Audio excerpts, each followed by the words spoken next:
15 ou vingtaine d'albums qui sont dans des structures plus ou moins grandes. En fait, c'est assez différent généralement d'une fois sur l'autre. Mes premières publications, c'était des séries de gags.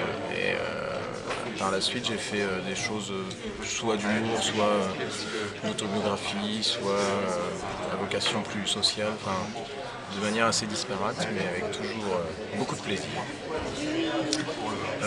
Ouais, je ne sais pas trop comment le définir plus, c'est toujours un peu embêtant pour moi d'essayer d'expliquer en quoi ça consiste parce que ça part un peu dans tous les sens. C'est un bouquin qui émane de deux événements conjoints. Le premier, c'est les 75 ans du personnage de Spirou, et le deuxième, c'est le fait que José-Louis Bocquet, qui est éditeur là-bas, avait très envie, il a un rapport à Jean-Claude très fort, et du coup avait envie d'intégrer cette espèce d'ovni aux festivités liées aux 75 ans. Et donc il est venu nous contacter, Joub et moi-même, avec en tête le bouquin qu'on avait fait avant qui s'appelait Mes années bêtes et méchantes sur Daniel Fuchs, qui avait bossé à Harakiri, qui était pour nous un moyen de raconter Harakiri par le biais de ce personnage qui nous était proche. Jean-Claude, on le connaît aussi vachement bien, parce que Joub, Jean-Claude et moi-même faisons partie précisément de l'organisation du festival Quai des Bulles. Ce qui nous a donné l'occasion de nous connaître, de bosser ensemble avec Joub. On se connaît aussi par ailleurs avec Joub, parce qu'on a partagé le même atelier pendant plusieurs années. Enfin, tout ça a un petit côté assez familial. La personnalité de Jean-Claude aussi y joue, puisqu'il est très emblématique dans le paysage de la BD bretonne, en plus de nationale. Et donc José-Louis est venu nous voir en nous demandant si on était intéressé par ce projet d'album, de biographie entre guillemets, du personnage de Jean-Claude Fournier. Ce qui nous a tout de suite super emballé, puisque c'est quand même pas n'importe qui non plus, Jean-Claude. Et donc de se retrouver à fouiller dans ces cartons, exhumer des planches de Spirou, de Limier, qui est un truc que personnellement je connaissais pas, mais qui représente un gros pan de son boulot aussi. C'est des planches, des illustrations qu'il a fait pour le journal Ouest-France dans les années 70-80, quand il était au top niveau, je trouve, de son dessin. Et donc d'exhumer tous ces trucs-là, de prendre le personnage aussi de Jean-Claude et de Jean-Claude Fournier en faire un personnage, c'était un jeu vraiment super sympa. Il a un côté très rabelaisien, très voyeur, bon vivant, qui en fait un personnage très attachant, je pense. On les retranscrit comme il nous les raconte, en essayant d'appuyer sur les événements un peu rigolos, quoi. Mais on est très fidèle à ces souvenirs. Ce qui est bien en plus avec Jean-Claude, c'est qu'il n'hésite pas à raconter ses temps forts évidemment, mais aussi ses périodes plus troubles, plus déprimes. C'est aussi ce qui fait que le personnage est si attachant. Il est très content, il a l'impression qu'on l'enterre un peu vite, mais c'était pas l'idée. Non, je pense qu'il est très content. Alors déjà graphiquement, c'est pas du tout le même univers, parce que j'essaye d'adapter la manière de dessiner du propos du bouquin.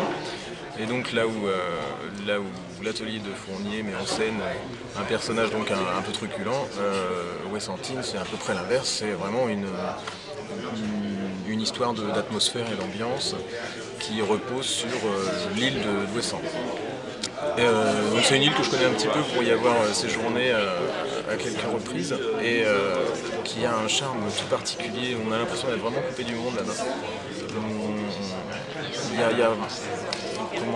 a un côté vraiment ilien, quoi, où on sort et puis on rencontre toujours les mêmes gens, on croise toujours les mêmes voitures, c'est très microcosmique. Et ça me fait... L'île est un personnage à elle-même. Donc moi j'habite du côté de Rennes, ce qui est assez loin finalement de Ouessant. C'est un projet qu'on m'a proposé en imaginant que dans la mesure où j'habitais à côté de Rennes, il était normal que je sois super sensible à ce truc de la pointe du Finistère. C'est ce qui, on va dire, était le cas, mais n'allait pas de soi à ce point-là. Et donc on m'a proposé de bosser sur ce truc-là. J'étais très content. Et ce qui me plaisait d'autant plus, c'était d'arriver à retranscrire cette ambiance que j'avais ressentie sur l'île, d'herbe super dense qui fait comme un matelas quand on s'assoit dessus. Enfin, il y a quelque chose comme ça qui est très très agréable. Dans l'île d'Ouessant, il y a un lieu qui est l'ancien sémaphore, qui a été récupéré par le conseil général pour en faire une résidence d'artiste. Et donc j'ai eu la chance de pouvoir y séjourner au moment où je bossais sur le livre. Si bien que, au moins au début, j'ai pu faire pas mal de photos et puis me documenter, m'imprégner. Enfin, j'ai fait une partie des premières planches, j'ai fait les 10 premières planches, le premier chapitre sur place. Et la coloriste Kness, qui a fait un super beau boulot sur le bouquin, connaît très bien aussi l'île de Ouessant. C'est un one-shot, en revanche, comme il fonctionne plutôt bien, et puis parce qu'on en avait envie, on a le projet de faire un autre livre sur Belle-Île, mais qui serait plutôt sur une thématique d'île et pas de cohérence de personnages.